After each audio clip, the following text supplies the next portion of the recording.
I can admit I do not know much about Joshua Williamson, so I did a little bit of digging. I actually saw another video of somebody talking about the different things that he's done in comic books, I guess working on some things for G.I. Joe that apparently did very well. So this is definitely not me saying I know a bunch about Joshua Williamson and this is great because of what I know, but it seems like this is a good deal. And it seems like Marvel is trying to make some good steps to bring some good stories. And this is kind of going on what I said the other day in my video talking about DC KO. And it's still true. DC's eating Marvel's lunch. Marvel might be figuring it out in small doses, but who knows? We have no idea where this might go. Anyway, this article right here, comicbookclublive.com, Joshua Williamson to write Iron Man, making it a publisher hat trick. I guess because he's worked for DC and he's done some, like I said, the G.I. Joe stuff with Skybound, Image Comics, and now moving over to Marvel. This article was written by Alex Zelbin.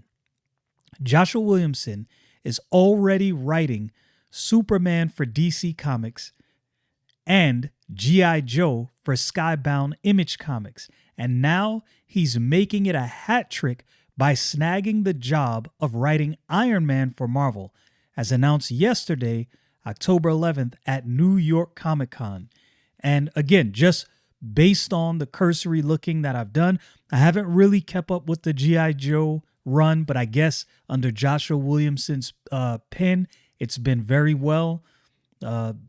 All that I've seen gives me the indication that his writing is actually enjoyable. So maybe he brings an enjoyable, an exciting story to Iron Man.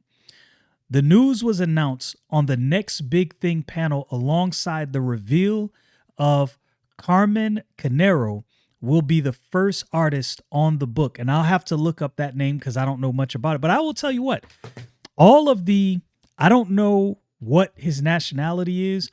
All of the Brazilian and all of the Italian artists that I've seen as of late have been absolutely stellar. These guys are like absolute rock stars. They are knocking it out the park with their quality art.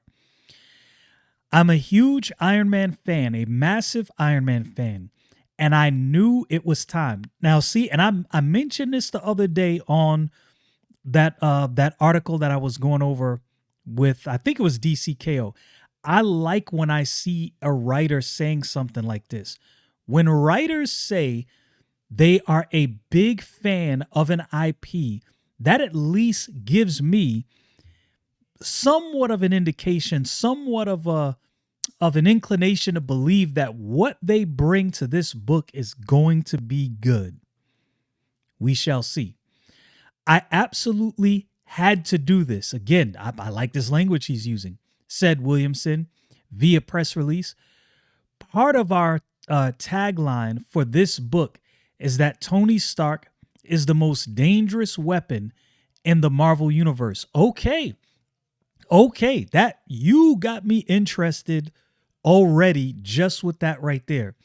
When he went into the cave, Tony built the armor, but after I thought about it more, the armor wasn't what he built in the cave. Tony built Tony. Yeah, because his mind, Tony Stark has one of the sharpest minds in Marvel comic books. Is he the smartest man in Marvel Comics? No, but what Tony brings to the table is, I mean, you can't deny Tony Stark is that dude.